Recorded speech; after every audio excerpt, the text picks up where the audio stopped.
Hi, Pocket. You know the drill. In Monster Hunter Wilds, when you hunt a monster 20, 30, 40, and 50 times, you are given a title. The titles aren't worth anything except for some mad street cred, baby. I mean, who doesn't want to hold the title Usurper Kick? This time, I hunted 50 Guardian Rathalos, who I call Grathalos, but a little differently. I have foregone my weapons and undertaken the path of the Satsui no Hado, facing off against 50 flying wyverns to unlock the titles Guardian Rathalos, Kick, False, and Usurper. No weapons, no traps, no captures, only my fists and the might of Akuma. Before starting these hunts, I had already hunted 9 Guardian Rathalos, but I'll still be hunting another 50, up to 59. When I got this comment from Viperiox555 on my last 50 hunts against Godosha, I had not yet tried the Akuma-style. I was hesitant to accept, as I didn't know how I'd feel about the pseudo-weapon, but after unlocking it for myself and getting the smallest taste, I could proudly announce, I readily accept your challenge, Viperiox. The style itself felt a bit clunky in my hands at first. Because every action has to flow out of the initial priming light attack, it took a bit of getting used to. Early on, I definitely pulled out my weapon on accident a few times and let Grathalos hit me as punishment. I had to understand Akuma's 3 combos, a total of 9 attacks, each with different ranges and recovery times, training my timing with the Ashura Senku, and practicing the special input for the Oni Goroshi. None of that to mention utilizing the drive gauge and effectively catching weak points. Simply running away and spamming the Hadoken would have worked out. After all, Hadoken is significantly stronger than the throwing knife, and I love throwing knife. But I wanted to really engage with Akuma, and that meant really engaging with the rest of his abilities and facing Grathalos head-on. I didn't have any experience with the Akuma style, but I have been picking up and learning new weapons, so some learning skills carry over. When learning something new, I always try to start with its defensive tools. If I focus on offense too much early, I found that I usually end up dying really quickly, which means I actually fight the monster less, and the amount of fun I'm having goes down, which makes me less willing and likely to learn more. My philosophy is that if I can get comfortable with a weapon defensively, its counters, blocks, and dodges, then I'll be able to survive long enough to learn the rest. The most obvious of these defensive tools is the Ashura Senku. This can be used after any of Akuma's attacks to quickly and magically slide in a direction. This has invincibility frames and can be used to dodge roars, fireballs, and plenty of other attacks. This was hugely useful, not only for survival, but for repositioning during the fight. Because almost all of the Akuma-style attacks have very short range, I had to be up close and personal with Grathalos for most of the fight. Alas, the evasion window of this isn't too long, and certain Grathalos attacks have additional explosions, leave dangerous fire on the ground, or simply last a long time. In these scenarios, a quick Ashura Senku will not be enough.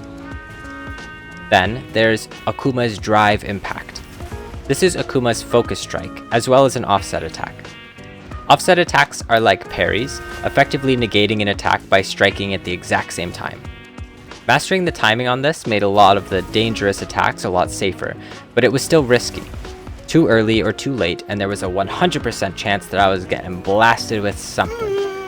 But if I landed it, Akuma gets a nice buff for 30 seconds. When used as an offset or focus strike, the drive impact goes on a 30-second cooldown until the gauge refills. This means it can't be used to counter everything, but being quick on the draw with this would be a lifesaver. Lastly, there's the Oni Goroshi, a powerful uppercut with a special input that can be performed at the end of any of Akuma's combos. This attack is powerful, and the invincibility it gets at the start is pretty vast, letting it easily dodge through roars and fireballs, much like the Ashura Senku, while maintaining offense.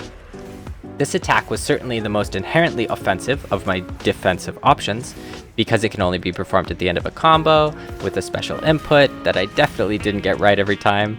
It required a good amount of preparation to pull off, and once you're stuck in the air after the uppercut, you're kinda locked into the whole attack until you land again.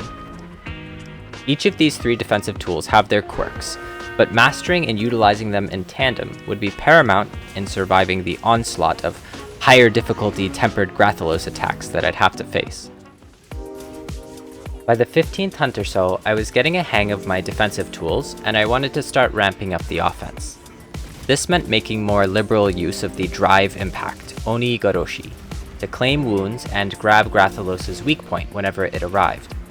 Because of the 30-second cooldown on Akuma's drive gauge, I wanted to try and use this whenever it was available to maximize the amount of uses I could get in a hunt. Focus striking wounds with this is not easy though. The range of Oni Goroshi isn't great, and it can't be angled upwards or downwards like some weapons can. Not to mention, if it doesn't connect with a wound, the recovery time before you can assure a senku or start another attack is pretty brutal. Thankfully, there's a technique that makes it a little easier. After pressing the light attack button twice rapidly and the medium and heavy attack button simultaneously, Akuma will execute a Raging Demon. This looks like a forward Ashura Senku and has the invincibility frames, but if there's a wound nearby, it will immediately trigger the Shungoku Satsu, the cool animation for a successful focus strike. Raging Demon was extremely useful for catching wounds that were hard to reach, or while Grathalos was in the air. It greatly increased the effective range of the focus strike by bypassing the main weaknesses of Oni Goroshi, those being the recovery time and the restricted range. Being able to slide toward Grathalos straight into a Shungoku Satsu meant I was able to use the drive gauge a lot more often, locking in the free damage on those wounds. Because the monster is still somewhat free during the Shungoku Satsu animation, sometimes Grathalos would take to the skies before Akuma was even done attacking the wound, and then immediately get struck down by the final blow. It was hard to tell when this happened, but I learned to listen carefully during Akuma's final pose in the animation to whether I heard a thud. That would indicate that Grathalos had fallen down nearby, so I had a bit more context when I was back in control. Raging Demon had trivialized most of the difficulty in grabbing wounds, but the weak point wasn't so easy. This appears on Grathalos after it does a hard stomp out of the sky when it's enraged. After an explosion, there will be a brief window where Grathalos' legs will glow with a big weak point. I struggled to grab this, as I learned that Akuma's Raging Demon wouldn't work on the weak point. When I wasn't getting hit by the attack, I was often landing my focus strike way too late.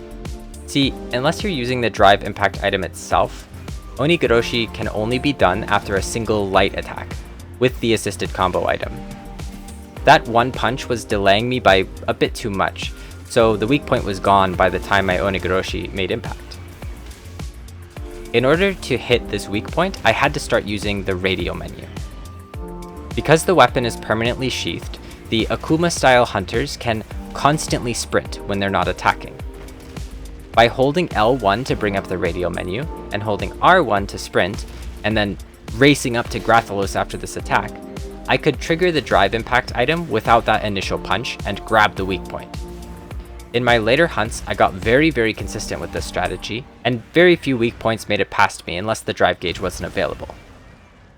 Weak points give a much larger stagger than normal wounds, so I was able to get a bunch of good hits in on the head for more blunt damage after I managed to grab one of these. Getting comfortable using the radial menu this quick wasn't easy, but it was definitely worth it, and made my 50 hunts a lot smoother. I was even using it this way to offset some attacks later, quickly flicking to the radial menu for a block. Ordinary Rathalos is known as the King of the Skies, and Grathalos follows in those footsteps.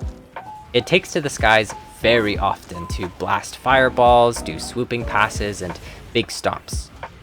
Like most flying monsters, flash pods can do sweet, horrible things to them, and give the hunter plenty of openings, but something about using flash pods felt wrong while practicing the Akuma style, so believe it or not, I set them aside. I did not fire a single flash pod for all 50 hunts, I swear, I didn't. Believe me, I was tempted, but I wanted to see what the Akuma style had to deal with these sorts of enemies. What anti-air moves I had to compete with this flighty, fearsome foe. The most obvious of these tools to me, right off the bat, was the Heavy Go Hadoken. This is the third hit and finisher of the light combo, and can be aimed with the focus reticle. As a ranged attack, this was great for trading fireballs with Grathalos, comboing into a Shurasenku to dodge afterwards. Most of Akuma's attacks are agonizingly short range, and don't close an impressive amount of distance. Having access to this ranged attack allowed me to pressure Grathalos from afar when it was busy dealing with other monsters or attacking my Palico. More importantly, however, it would often cause Grathalos to stagger. If attacked enough, Grathalos would begin to dangle a bit closer to the ground, like a piñata that was struck too hard. This put it in range for most of my other attacks if I was close enough, and also signified that I might be able to knock it out of the air with a bit more pressure. Sometimes, simply firing Go Hadokens was enough, repeatedly blasting it until it fell from the clouds. But if distance wasn't an issue, I had something a bit more powerful than the heavy Go Hadoken, and something I could even use immediately after it: the OD Go Shoryuken. Perhaps the most iconic anti-air ability in all of gaming, and one of the most iconic moves in gaming in general. By executing the special input after finishing the combo, I was able to do a powerful uppercut and then slam down, often taking to the skies to bring Grathalos down by hand. Needless to say, pulling this off felt awesome, and I recommend you try it for yourself. It was so satisfying to pull off a true anti-air against an air-dashing opponent.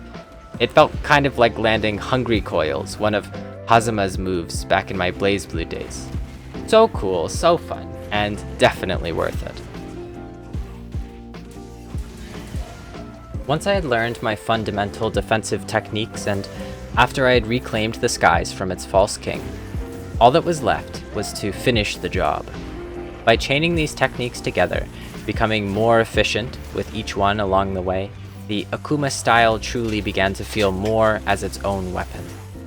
By smacking Grathalos out of the air, constantly pummeling their wounds, weak points, and focusing my attacks on their head, I was repeatedly stunning, staggering, and knocking down this monster. It was genuinely surprising to me how brutal some of the later hunts went.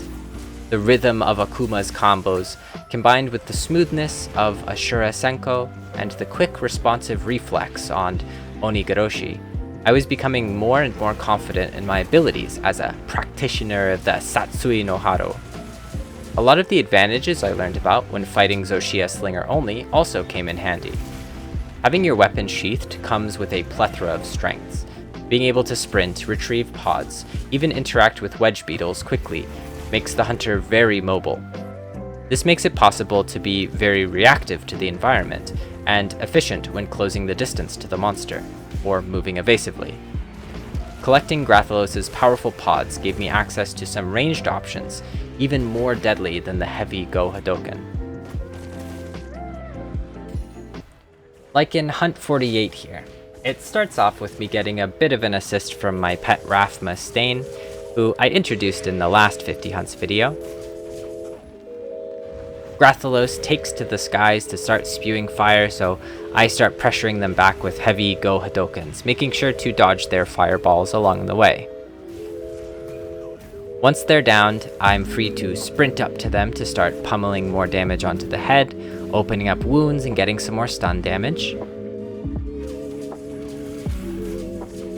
A quick Raging Demon lets me grab the wound on the head. Not just for free damage, but if we listen closely, thud, knocking Grathalos out of the sky again, because it started flying before the animation ended. A couple more punches to the head knocks Grathalos out, giving me enough time to make an entirely new wound on the face, and then break that wound. A quick reposition once we're back into neutral, and I can grab this pod freely for later use, before running to grab the weak point and once more knocking Grathalos down.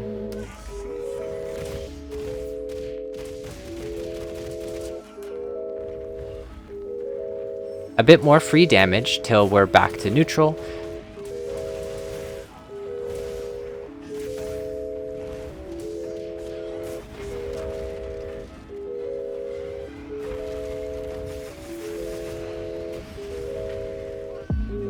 An assist from my Palico Jettison with the Flash Cage to bring it down. I did give my Palico access to my Flashbug Phosphor stash, so that's not entirely illegal.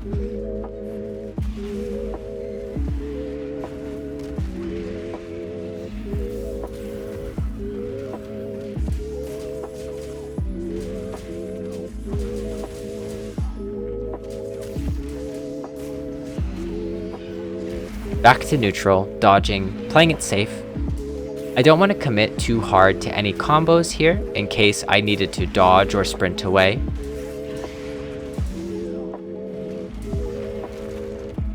Then, when the time is right, another quick Raging Demon for another knockdown.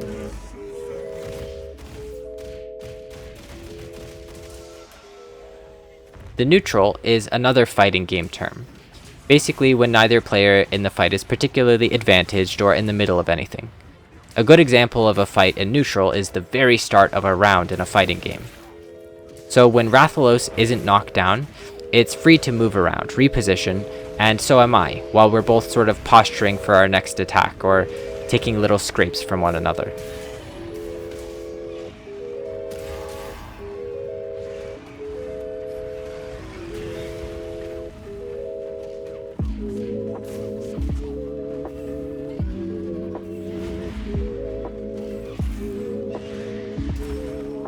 Once I see it start this animation, I commit to the drive impact and offset it, bringing Grathalos down one last time and getting a couple more hard hits in before it smartly decides to leave.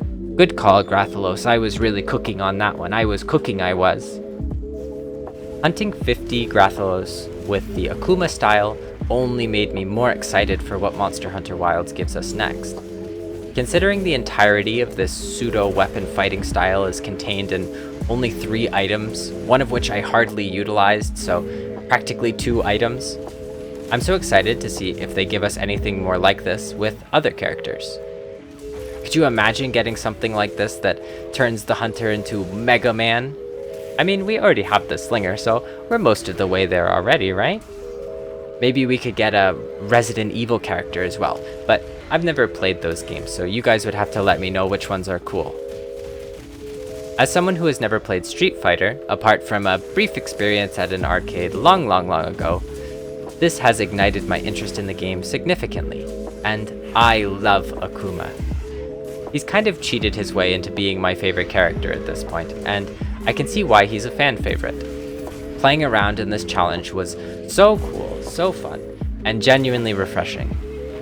When I was conceptualizing the idea of hunting every monster 50 times, switching weapons every 2 challenges, I couldn't have imagined I'd be fighting one of them as Akuma, but here we are. In the end, these hunts took me 7 hours, 6 minutes, and 33 seconds, around 8.5 minutes per hunt. I gathered 201 wings, 277 scales, 76 tails, 195 carapaces, 87 Inferno sacks, 117 certificates, 31 Guardian Rathalos pelts, and 17 Guardian Rathalos rubies. But most importantly, the titles Guardian Rathalos, Kick, False, and Usurper, that I may become Usurper Kick, student of Akuma. What an unforeseen adventure, but I'm glad to have embarked on it. Next challenge will be a big one, perhaps the biggest one. The monster that gave me this idea to begin with, and with a weapon I haven't played since the early days of Rise. This has been the highest effort video I've made so far, and I had to learn plenty of new things, especially for that intro sequence and the thumbnail, as well as restructuring my usual script. Not to mention, actually hunting the 50 Guardian Rathalos to begin with. This was a ton of fun, and I can't wait to use the new skills I've acquired in videos to come. Not just to hunt monsters, but to communicate better with you, my fellow hunters. To cease training is to invite weakness, as Akuma says, so I will keep training. Thank you for this challenge, Viperiox555, and if anyone else has a challenge for me, let me know. I hope everyone's enjoying Akuma as much as I am. Until next time, fellow hunters, thank you for watching, sincerely. I hope you enjoyed. Good luck, and goodbye.